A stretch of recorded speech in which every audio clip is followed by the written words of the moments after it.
بسم اللہ الرحمن الرحیم۔ میں نے تہخانے کا جائزہ لیا۔ وہاں لوہے کے فریم والی 2 چارپائیاں پڑی تھیں جن کی بنائی پلاسٹک کی نوار سے کی گئی تھی۔ دونوں چارپائیاں بستر کی چادر اور تکیے وغیرہ سے محروم تھیں۔ داخلی دروازے پر ایک ٹیوب لائٹ روشن تھی۔ اس کے علاوہ کمرہ ہر قسم کے ساز و سامان سے عاری تھا۔ میں نے چارپائی کو ہلا چلا کر دیکھا اور اپنے اندازے کے مطابق اسے فرش میں گڑا ہوا پایا۔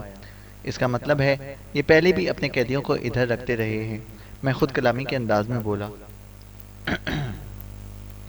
رکھتے رہے ہوں یا نہ رکھتے رہے ہوں، اس بات کا ہمارے اوپر کیا اثر پڑے گا؟ شیتل جو میرے ساتھ کھڑی میری حرکات و سکنات کو بغور دیکھ رہی تھی، میری بڑبڑاہٹ سن کر بولی، بہت فرق پڑے گا۔ وہ کیسے؟ وہ مستفسر ہوئی۔ ویسے کہ بالفرض اگر ہم پہلی مرتبہ ادھر بند کیے جا رہے ہوتے تو قید خانے کے انتظامات مکمل نہ ہونے کی وجہ سے ہمارے بھاگ نکلنے کے چانس زیادہ ہوتے۔ چونکہ یہ پہلے بھی قیدیوں کے استعمال ہوتا رہا ہے، اس لیے ادھر تمام ممکنہ خامیوں کا وقتاً فوقتاً سدباب ہوتا رہا ہوگا۔ اس کے برعکس بھی تو ہو سکتا ہے۔ شیتل نے میری بات کو جھٹلاتے ہوئے کہا کہ نئے نگران زیادہ چوکنے ہوں اور جن کا ہمیشہ کا یہ کام ہو، وہ عموماً روزانہ کا کام ہونے کی وجہ سے تھوڑا سا لاپرواہ ہو جاتے ہیں۔ ہر جگہ پر یہ کلیہ منطبق نہیں ہوتا محترمہ۔ سنتری قیدیوں کی اہمیت کو مد نظر رکھتے ہوئے چاقو چوبند ہوتے ہیں یا لاپرواہی اختیار کرتے ہیں۔ ویسے کیا آپ کا ارادہ یہاں سے فرار ہونے کا ہے؟ نہیں، میں چارپائی پر لیٹتا ہوا بولا۔ ادھر سے فرار ہونا فی الحال ناممکن نظر آ رہا ہے۔ تو پھر اتنے جائزہ لینے کی کیا ضرورت ہے؟ وہ منہ بنا کر بولی۔ یہ تو ویسے ہی ہم کمانڈوز کی عادت ہوتی ہے۔ اس کے انداز کو دیکھ کر میں نے ہنستے ہوئے بولا، بہت فضول عادت ہے۔ فضول تو خیر نہیں ہے۔ اگر آج ممکن نہیں ہوا تو کل فرار ہونا ممکن ہو سکتا ہے، اور جائزہ لے کر ہی کوئی میں منصوبہ بنا سکتا ہوں۔ جان، تمہیں پریشانی نہیں ہے کہ پرسوں تم نے زندگی اور موت کی جنگ لڑنی ہے؟ وہ دوسری چارپائی پر ڈھیر ہوتے ہوئے بولی۔ یہ جنگ تو میں جب سے انڈیا وارد ہوا ہوں مجھے لڑنی پڑ رہی ہے، میں بے پرواہی سے بولا۔ پھر بھی وہ پریشانی سے بولی، یہ شیشناگ مجھے کافی خطرناک بندہ دکھائی دے رہا ہے۔ وہ بندہ کدھر ہے؟ میں مسکرا کر بولا اور وہ کھلکھلا کر ہنس پڑی۔ اس وقت دروازے پر کھٹکا ہوا اور دروازہ کھول کر ایک ہتھیار بردار اندر داخل ہوا۔ اس کے پیچھے مجھے چند اور بندے نظر آئے، مگر انہوں نے اندر آنے کی ضرورت محسوس نہ کی۔ آپ نے کھانا کھانا ہے؟ اندر داخل ہونے والا میری چارپائی سے چند قدم دور رک کر سپاٹ لہجے میں مستفسر ہوا۔ نہیں شکریہ، البتہ سیٹھ روبندر ناتھ سے میں ملنا چاہتا ہوں۔ آپ کا پیغام اس تک پہنچ جائے گا۔ یہ کہہ کر وہ الٹے قدموں واپس لوٹ گیا۔ سیٹھ روبندر ناتھ کے ساتھ تیرا کیا کام ہے؟ اس کے کمرے سے نکلتے ہی شیتل مستفسر ہوئی۔ ملاقات ہوگی تو تو نے بھی میرے ساتھ ہونا ہے، اسی وقت سن لینا۔ ابھی بتاتے ہوئے تیرا بلا جائے گا کیا؟ اس کے لہجے میں خفگی تھی۔ ابھی میں نے آئندہ کا لائحہ عمل طے کرنا ہے، اس لیے فی الحال مجھے سوچنے دو، میں نے اسے ٹالتے ہوئے کہا۔ اپنے ارادے سے مجھے بھی آگاہ کرو، شاید میں کوئی بہتر مشورہ دے سکوں۔ تیری جیسی ناقص العقل عورت سے بہتر مشورے کی امید رکھنا فضول ہے۔ تو بڑا بکرات ہے نا؟ وہ منہ پھلاتے ہوئے بولی اور ناراضگی سے رخ پھیر کر لیٹ گئی۔ میں بھی زیر لب مسکرا کر سونے کی کوشش کرنے لگا۔ میں نے جان بوجھ کر اسے غصہ دلایا تھا کہ کچھ دیر سکون کر لوں، ورنہ اس سے میرا دماغ چاٹتے رہنا تھا۔ رات کا کھانا لانے والوں نے مجھے سیٹھ روبندر ناتھ سے ملاقات کی نوید سنائی۔ ہم نے جلدی جلدی کھانا زہر مار کیا اور مسلح افراد کی نگرانی مختلف راہداریوں سے گھومتے اعلیٰ درجے کے قیمتی سامان سے مزین ڈرائنگ روم میں پہنچ گئے۔ ڈرائنگ روم کی سجاوٹ مکینوں کی عمارت اور اعلیٰ ذوق کی نشاندہی کر رہی تھی۔ دیواروں کے ساتھ مختلف قسم کی قیمتی پینٹنگز آویزاں تھیں۔ ایک بڑی پورٹریٹ میں سیٹھ راجکماروں کے سے لباس میں تخت پر بیٹھا کسی ریاست کا راجہ معلوم ہو رہا تھا۔ ہمیں وہاں پہنچانے والے ہتھیار بردار چاروں دیواروں کے سامنے ساتھ پھیل کر کھڑے ہو گئے تھے۔ سیٹھ جلد ہی اس خوبصورت حسینہ کے ساتھ نمودار ہوا جس کے ساتھ اسے ہم نے پہلی مرتبہ دیکھا تھا۔ آج بھی اس کے لباس کو دیکھ کر میرا جی چاہا کہ اپنی جیکٹ تن ڈھانپنے کے لیے اس کے حوالے کر دوں۔ اتنی صدی میں اس کے لباس کو دیکھ کر اس کے گرمی کے لباس کا اندازہ لگانا میری سوچ ماورا تھا۔ شیشناگ ان دونوں سے ایک قدم پیچھے تھا۔ وہ تینوں ہمارے سامنے ایک صوفے پر براجمان ہو گئے۔ سیٹھ روبندر ناتھ درمیان میں، شیشناگ اور لڑکی دائیں بائیں۔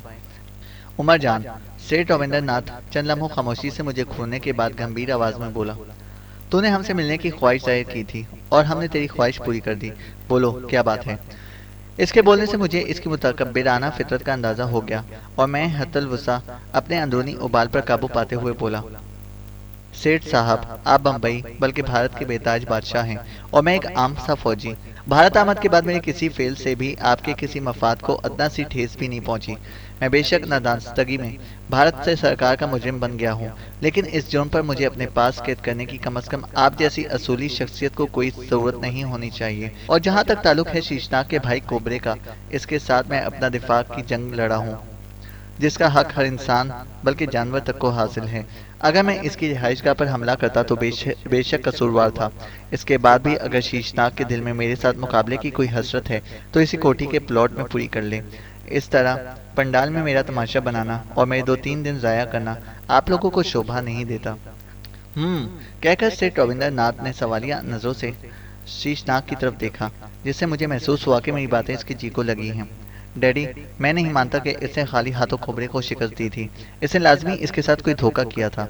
यह भी हो सकता है कि दिलेर सिंह नामी शख्स ने कोबरे पर काबू पाने में इसकी मदद की हो। इस बात का सबसे बड़ा सबूत मेरे भाई के सर पर लगी हुई चोट है, जो पुष्ट की जानिब से लगाई गई है, और साफ जाहिर है कि इसकी लाइलमी में ही लगाई गई होगी। और रह गया दिलेर सिंह का बयान, तो वो अपना जुर्म छुपाने के लिए उमर जान को बहुत बड़ा अच्छा लड़ाका जाहिर कर रहा है। दूसरे किंग फाइटर के चुनाव के लिए इफ्तिताही फाइट मेरे और इसके दरमियान होगी।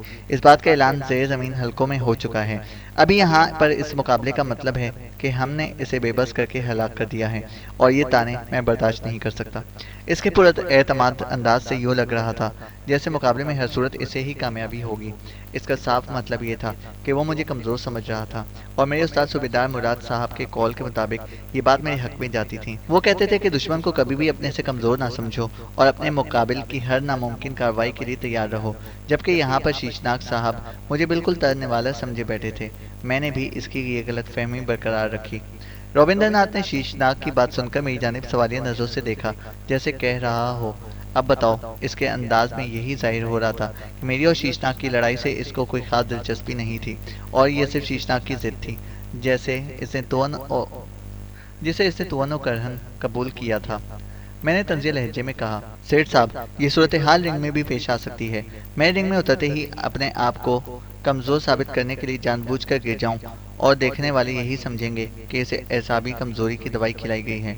मेरी बात सुनकर शीशनाग के चेहरे पर एक नाग सा आकर गुजर गया, लेकिन बज़ाहिर इसने कहकर लगाकर कहा, वो तो खैर बड़े बड़े शीशनाग का नाम सुनकर कश खा जाते हैं, लेकिन तेरी इस जसारत का मतलब होगा कि तूने अपने लिए एक अजियतनाक मौत मुंतखब कर ली है।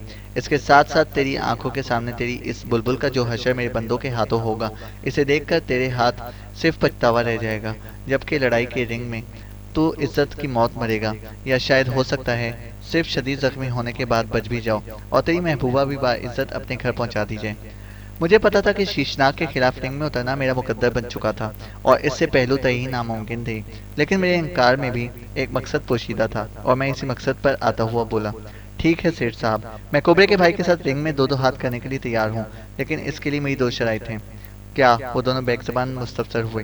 वो लड़की जो मेरे अंदाजे के मुताबिक रविंद्रनाथ की लेपालक बेटी थी, ने गहरी दिलचस्पी से मेरे ऊपर नजरें गाड़ रखी थी। इसकी आंखों में मुझे अजीब किस्म की जिनसी भूख नजर आ रही थी। इसके अंदाज को शीतल ने भी महसूस कर लिया था, और बेख्याली में वो मेरे बिल्कुल करीब हो गई थी, जैसे मुझे इसकी नज़रों से बचाना चाहती हो। वो बिलाशुबा एक खूबसूरत लड़की थी, लेकिन इसके अंदाज में बाजारीपन था, और दूसरी शीतल की मौजूदगी में भी इसका हुस्न गहनाया हुआ लग रहा था।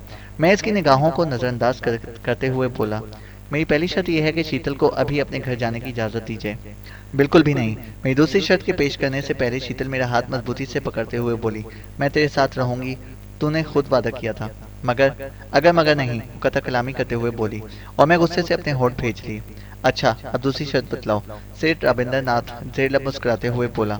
ये तो समझो हमने कबूल कर ली, तेरी अपनी साथी नहीं जाना चाहती। दूसरी ये कि अगर मैं शीशनाग से मुकाबला जीत गया तो आप मुझे बहिफाजत पाकिस्तान पहुंचाने के जिम्मेदार होंगे। मंजूर, शीशनाग रविंद्रनाथ के बोलने से पहले बोला।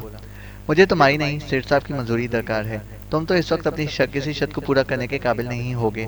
अगर मैं जीत गया तो हम अभी ये शर्त मंजूर करके बाद में मुकर भी तो सकते हैं, सेठ रविंद्रनाथ ने कहा। आपका कहा मेरे लिए किसी दस्तावेज से कम नहीं सेठ साहब, मैं इसे मक्खन लगाते हुए बोला। आप जैसी शख्सियत कभी भी अपने वादे के खिलाफ नहीं करती। हाँ, ये तो है, वो मुतकब्बिराना अंदाज में बोला। ठीक है, हमें तुम्हारी ये शर्त मंजूर है, और कुछ नहीं। मैंने नफी में सर हिलाया। इसे तहखाने की बजाय एनेक्सी में शिफ्ट कर दो। वो शीशनाग से मुखातिब होकर बोला। मुझे उम्मीद है कि ये भागने की कोशिश नहीं करेगा। ठीक है डैड। शीशनाग का अंदाज की हिस्सी फरमाबरदार बेटे का सा था। बेबी, तूने मेरे साथ पार्टी में चलना है या आराम करोगी? वो इस हसीना से मुखातिब होकर बोला। इसके अंदाज से मुझे अपने अंदाजे की तस्दीक हो गई कि वो इसकी लेपालक बेटी ही थी। नहीं डैड, आज मेरा बिल्कुल मूड नहीं है, वो बड़े अंदाज से बोली और सेठ सर हिलाता हुआ वहां से रुखसत हो गया। चलो। सेठ के रुखसत होते ही शीशनाग मुझसे मुखातिब हुआ। इसके चेहरे पर अपने लिए नफरत के आसार मुझे वाज़ेह नजर आ रहे थे। मैं और शीतल खामोशी से खड़े हो गए, जबकि बेबी इसी तरह सोफे पर बैठी रही। अलबत्ता इसकी शोख नजरें मेरे चेहरे और बाकी जिस्म पर सरगर्दान रहीं। शीशनाग और हथियार बरदारों की निगरानी में हम एनेक्सी में पहुंचे। वहां एक पुरताइश ख्वाबगाह में हमें बंद कर दिया गया। ये मेहरबानी सेठ ने नामालूम किस लिए की थी, शायद अपनी तारीफ के सिलसिले में या फिर कुर्बानी के बकरे की तरह मरने से पहले थोड़ा आराम पहुंचाने की गर्ज से। ये क्या? दरवाजा बाहर से बंद होते ही शीतल बरस पड़ी। मैंने सोचा था शायद तुम सुलह सफाई करने की कोशिश करोगे और माजरत वगैरह करके यहाँ से निकलने की कोशिश करोगे। तुम उल्टा मुकाबले के लिए राहें हमवार कर आए हो। ये तुम्हारी भूल है शीतल, मैं संजीदा लहजे में बोला।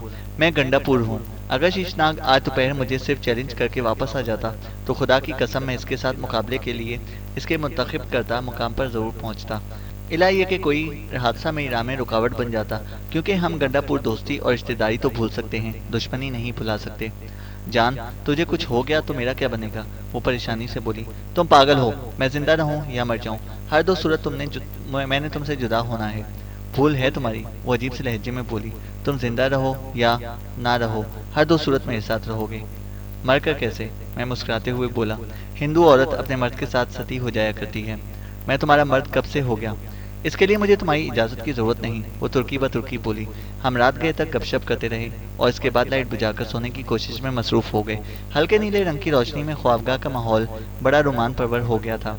मैं शीतल से मुखालिफ सिमत में करवट बदलकर लेटकर सो गया। चैनल को सब्सक्राइब करें और बेल आइकन को प्रेस करें ताकि हमारी हर अपडेट आपको बर वक्त मिल सके।